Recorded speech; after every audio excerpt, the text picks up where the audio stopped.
जिंदाबाद। नीतीश मोदी होश में आओ, होश में आओ, होश में आओ। कर्मचारियों को ओल्ड पेंशन लागू करो। जिंदाबाद, जिंदाबाद, जिंदाबाद। एमपी एमएलए को ओल्ड पेंशन को कर्मचारियों को नवंबर 2003 के पहले मतलब 1 जनवरी 2004 से पहले जो देश में और बिहार में 1 सितंबर 2005 से पहले जो पुराने पेंशन लागू था वो बिहार के कर्मचारियों को और केंद्रीय कर्मचारियों को शिक्षकों को लागू किया जाए। इसके लिए हमें यहाँ आज जो है प्रतिवाद कार्यक्रम कर रहे हैं। जैसा कि यह प्रतिवाद जो क्यों आज किया जा रहा है, हम लोगों ने तय किया है पिछले साल में ही 2023 में भी 1 सितंबर 2023 को हम लोग ने प्लेट डे मनाया था। अभी हम लोगों ने 2024 में पूरे 1 सप्ताह प्लेट वीक मनाने का काम किया है। नीतीश सरकार हमको पुराने पेंशन जब तक लागू नहीं करेगी, जब तक इस तरह से आंदोलन चलते रहेगा। आप तमाम लोग जानते हैं कि पिछले साल हम लोग सिलसिलाती धूप में 1 जून से 4 जून तक हम लोगों ने पूरे बिहार में 22 जिलों का दौरा किया था लगातार सुबह से लेकर रात तक।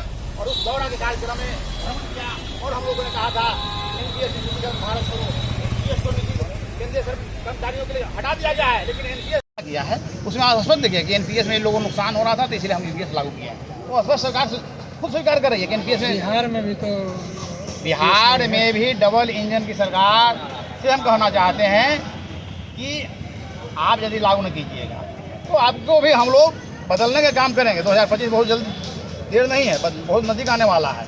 और हम लोगों ने कई बार महासंघ गोकुट का आंदोलन रहा के बदौलत कई राज्य सरकारों को हम लोगों ने बदलने का काम किया है।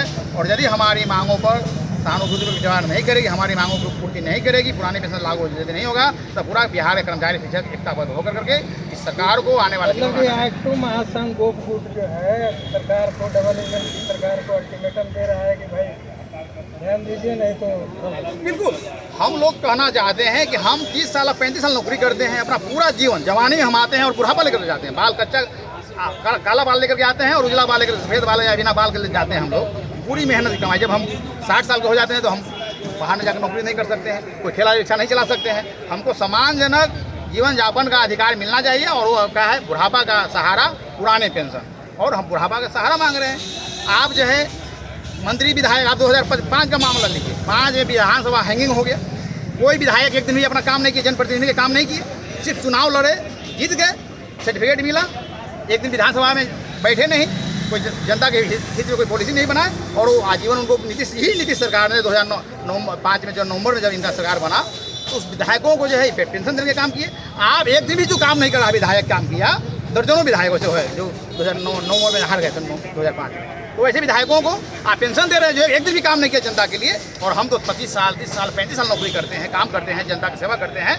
आज वो बिहार में जो चेहरा चमक रहा है, बिहार का चेहरा जो चमकने का जो वादा कर दिखाते हैं, सबसे बात दिखाते हैं के साथ तो ऐसा किया जा रहा है कि एनपीएस सीपीएस और जो एमपी एमएलए हैं उन लोगों की क्या? हाँ, तो वही तो बात करें कि हम लोग जो है वो मात्र 5 साल काम किए, कोई 10 साल काम करते, कोई वही तो बोले 2005 के फरवरी में विधायक जो बने एक दिन भी काम नहीं किए जनता के लिए, सर्टिफिकेट उनको मिला और उनको पेंशन मिल रहा है, आजीवन पेंशन मिल रहा है। अब तो सरकार यूपी की सरकार आप देख रहे हैं कि नहीं, उनके बाल बच्चों को भी 25 साल तक पेंशन देने की बात है यदि कुछ घटना घट गया। भेदभाव जो है यह भेदभाव हम लोग कहते हैं कि यह भेदभाव अलग नियम और नेताओं के लिए अलग नियम, यही तो हम लोग कहना चाहते हैं कि देश में 2 तरह के नियम नहीं चलेंगे। आप बात करते हैं एक देश एक इलेक्शन, एक देश एक टैक्स की बात करते हैं, तो देश में 2 पेंशन क्यों? कहीं एनपीएस, कहीं यूपीएस, कहीं ओपीएस क्यों? तमाम बिहार के सहित पूरे देश के कर्मचारियों को एकमात्र जो है पेंशन लागू कीजिए, पुरानी पेंशन ओपीएस जो जिसको हम लोग कहते हैं लागू कीजिए। तो आज AICCTU, एक्टू और महासंघ गोकुट के आह्वान पर पूरे देश भर में प्रदर्शन हो रहे हैं। और जैसा कि आप जानते हैं लोकसभा चुनाव के पहले और बाद में भी और उसके भी पहले तमाम राज्यों में और भारत देश की राजधानी नई दिल्ली में एक नहीं 5 बड़े रैली ओपीएस की मांग को लेकर के हो चुके हैं।